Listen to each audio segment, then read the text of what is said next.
GSM Erişim'den hepinize merhaba arkadaşlar. Bugün iPhone 15 Pro Max ekran değişimi gerçekleştireceğiz.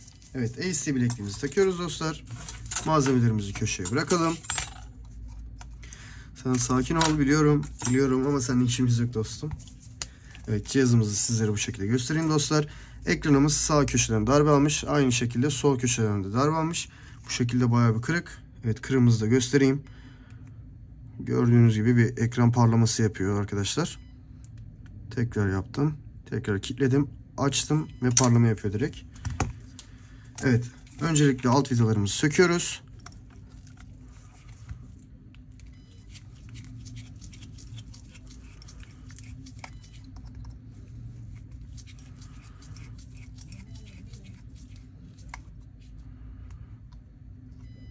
Evet, alt vidamızı çıkarttık arkadaşlar. Ekranımın dört bir köşesini güzel bir şekilde ısıtalım hızlıca.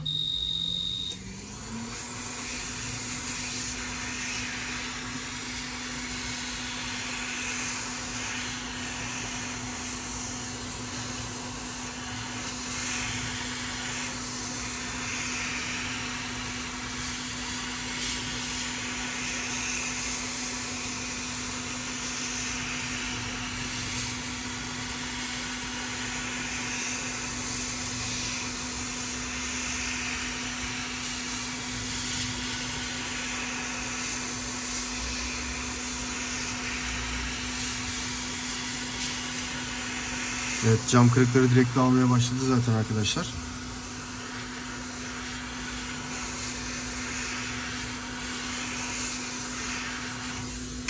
Yeterli olacaktır. Meşlerimizi Evet, cam girdi. Biraz daha dikkatli olmamız gerekiyor dostlar. Meşlerimizi alt kısımdan doğru sokuyorum. Ekranla kasa arasına.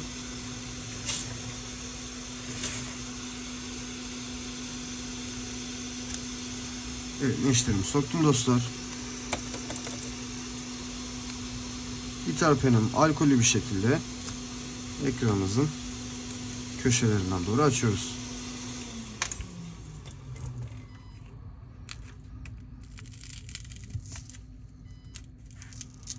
Evet, hiç sevmiyorum arkadaşlar bu cam kırıklarını.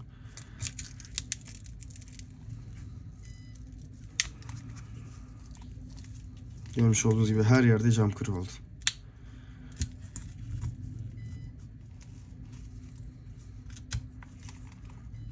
Evet. Tamam. Webde cam kırıldığı için bunu buldum. Evet Bak Siri. istersen. Yardımların için teşekkürler Siri'cim. Hızlı bir şekilde bir cam kırıklarını temizleyelim dostlar.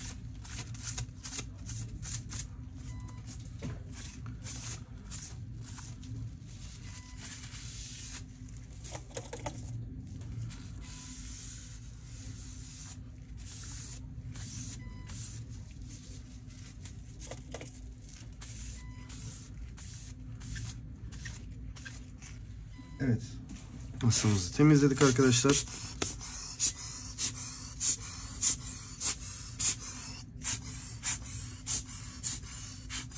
Evet, cam kırıklarından kurtulduk diyebiliriz şimdi.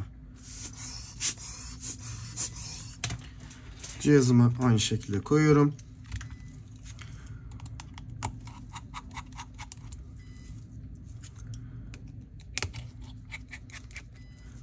Evet, koruma kafesimizi söküyoruz arkadaşlar.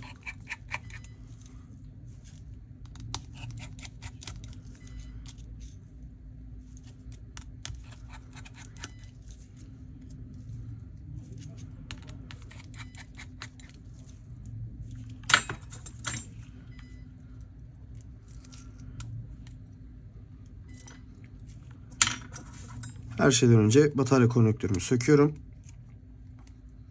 Ekran konnektörü ve sensör fleximizi çıkarttık dostlar. Cihazımı köşeye bırakıyorum.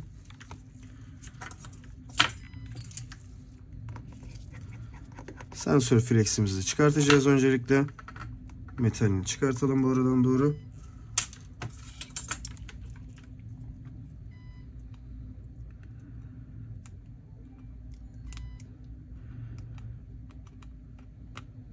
Evet, sensör fleximizi sensörümüz üzerinden kaldırdık arkadaşlar.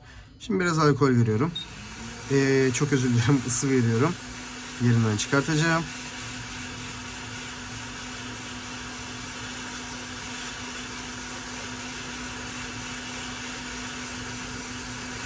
Yeterli olacaktır dostlar.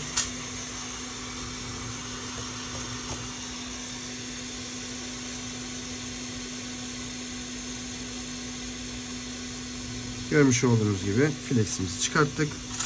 Şimdi arkadaşlar bu cihaza çip aktarmıyoruz. Ayrıyeten Truton da aktarmayacağım. Neden diye soracaksınız. Geçen gün 16 Pro'da da cevaplamıştım. iOS 18 sürümündeki cihazlarda ekran değişiminden sonra arkadaşlar bir etkinleştirme yapıyoruz. Ekran değişimini yaptıktan sonra. Orada zaten hızlı bir şekilde şey yazıyor. Ekran orijinaliyle değişti diye ayarlarda yazıyor arkadaşlar. Onu zaten görürsünüz. Truton'da aktarmıyoruz. Neden Truton'da aktarmıyoruz? O da aynı şekilde iOS 18 ile birlikte direkt arkadaşlar etkinleşiyor kendisi. Truton aktif olarak. Evet.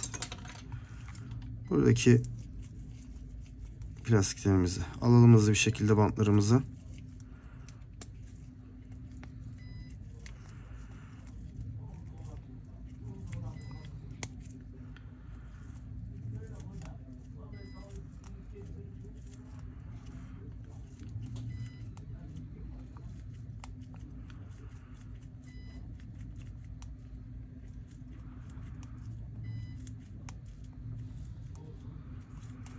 Güzelce temizleyelim arkadaşlar. Şişkinlik olmasın.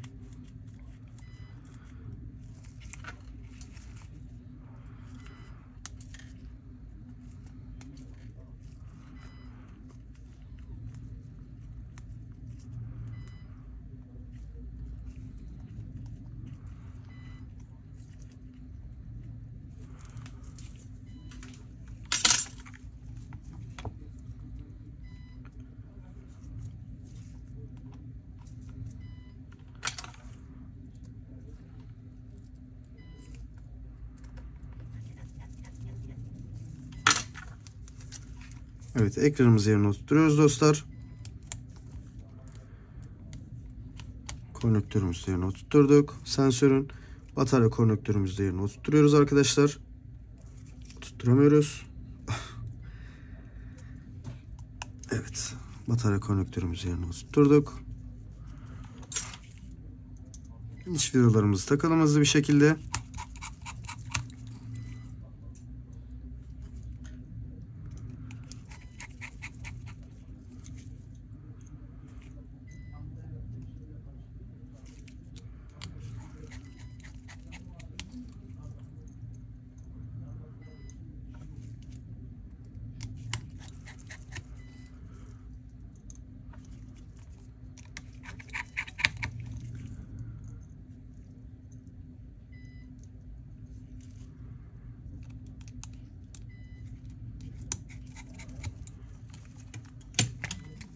Evet, ekranımızı kapatalım arkadaşlar.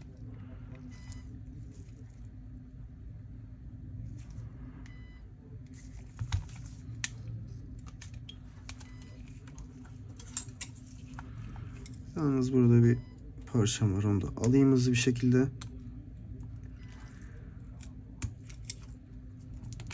Gel bakalım sen böyle. Okey.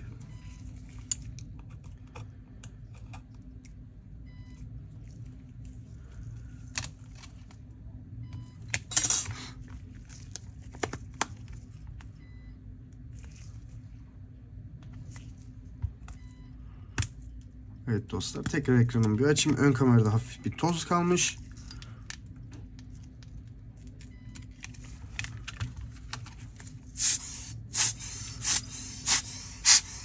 Evet, içindeki tozları da alalım arkadaşlar.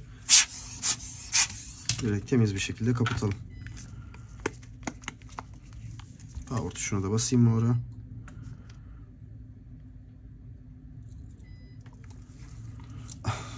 Bugün bir aksilik var arkadaşlar üzerimizde.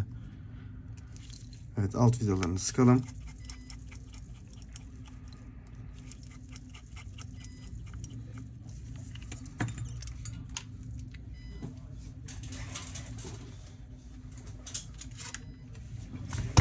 kırık ekranımı da bu şekilde koyayım dostlar.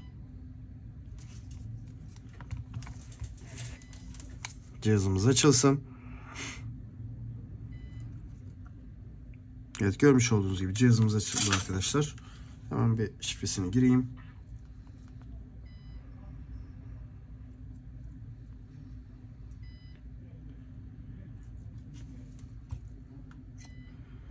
Evet, çok özür dilerim.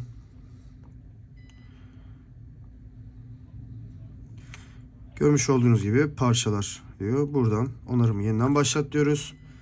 Hızlı bir şekilde internete de bağlayayım.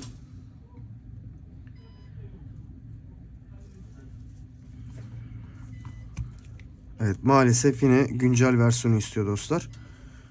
Ama bu şekilde göstereyim. Truton gelmiyor ama o işlemi yaptıktan sonra direkt buradan geliyor. Evet, müşterimizin cihazı da çalıyor. Ben bu şekilde kapatayım arkadaşlar. Müşterimizin bilgileri de gözükmesin. Evet, videomuzu izlediğiniz için hepinize çok teşekkür ediyorum dostlar. Bir sonraki videoda mutlaka ve mutlaka görüşmek üzere.